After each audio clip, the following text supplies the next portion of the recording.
Assalamualaikum warahmatullahi wabarakatuh. Halo semuanya, saya Weni Febriani dari program studi kimia UIN Raden Fatah Palembang. Di sini saya akan menjelaskan tentang apa itu boiler.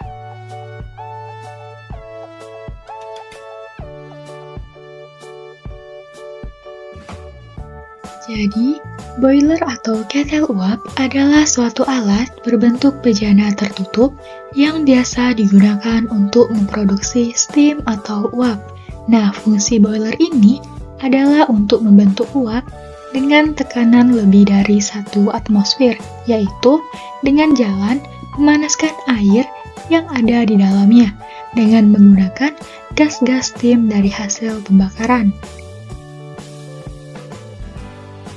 Rangkaian komponen boiler. Yang pertama, makeup water heater. Fungsinya untuk pemanasan tahap awal. Sistem pemanasannya menggunakan steam. Tujuannya untuk meningkatkan efisiensi sistem. Air hasil makeup water heater selanjutnya akan masuk ke derator untuk menghilangkan O2 secara mekanik. CO2 dan NH3 yang tidak terionisasi juga akan ikut terbuang. Prinsip kerjanya dengan menaikkan temperatur dan agitasi atau spray tray sehingga gas akan lebih mudah lepas. Gas yang terlepas dari air selanjutnya ditiup dengan steam sehingga lebih cepat keluar melalui fan atau output gas. Derator dipanaskan dengan menggunakan steam. Selain digunakan untuk menaikkan temperatur, steam juga berfungsi untuk meniup gas-gas yang telah terlepas sehingga gas akan keluar melalui fan atau output gas. Selanjutnya, masuk ke feed water economizer. Berupa tub-tub heat exchanger yang simple, merupakan tahap terakhir dari sistem boiler feed water, berfungsi untuk membantu pemanasan awal. Selanjutnya, dari feed water economizer, kemudian masuk ke komponen boiler inti, yaitu steam drum dan mud drum. Feed water akan masuk ke dalam boiler steam drum karena suhunya lebih rendah dibanding air yang ada di dalam boiler. Maka, feed water akan turun ke bawah menuju mud drum atau lower drum. Pengotor yang masih terdapat dalam feed water dengan bantuan bahan kimia, khususnya scale inhibitor, maka akan mengendap di dasar mud drum. Kotoran yang terakumulasi dalam mud drum harus dikeluarkan dengan perhitungan blowdown boiler yang tepat. Selanjutnya, air dalam boiler akan mendapatkan pemanasan di sisi api. Air yang makin panas akan naik ke atas steam drum dan menjadi uap steam. Selanjutnya dikeluarkan menuju komponen boiler berikutnya, yaitu superheater boiler. Fungsinya untuk meningkatkan temperatur steam yang dihasilkan oleh boiler.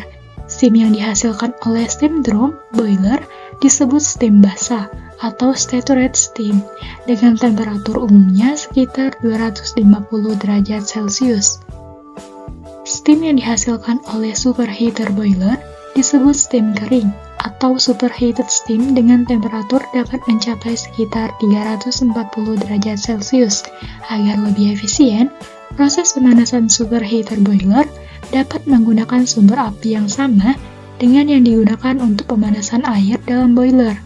Dari superheater selanjutnya akan masuk ke temperator. Fungsinya untuk kontrol temperatur superheated system. Prinsip kerjanya dengan pengaturan spray air murni secara otomatis.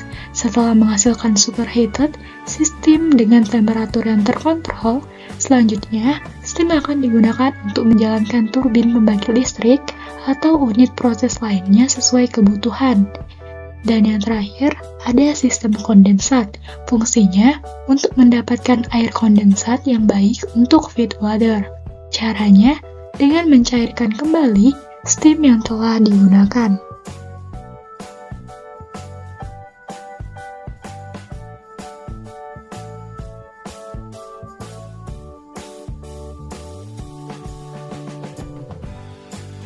Selanjutnya, jenis-jenis boiler.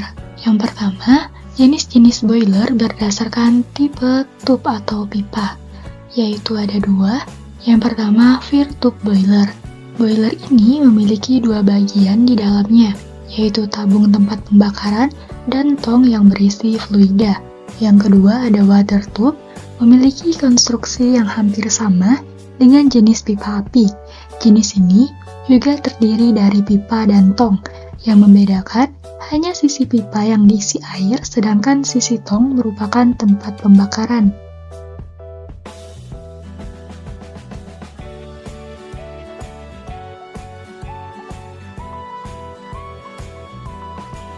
Yang kedua, jenis-jenis boiler berdasarkan bahan bakar.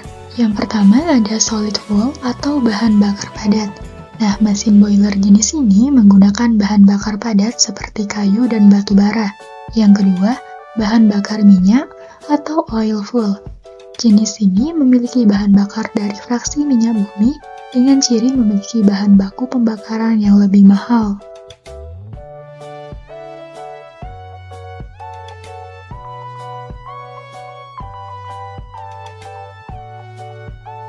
Yang ketiga, bahan bakar gas atau gaseous fuel, memiliki jenis gas bumi dengan karakteristik bahan baku yang lebih murah dan nilai efisiensi yang lebih baik. Yang keempat, elektrik, di mana sumber panas alat ini berasal dari listrik, dengan ciri-ciri bahan bakar yang lebih murah namun memiliki tingkat efisiensi yang rendah.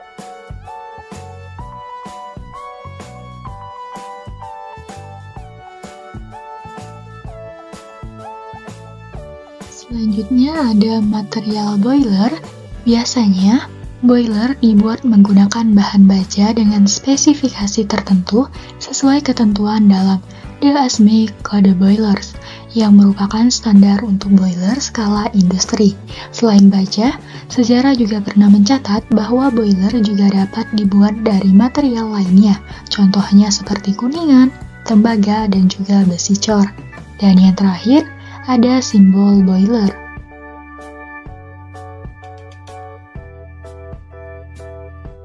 Demikianlah yang dapat saya sampaikan tentang boiler.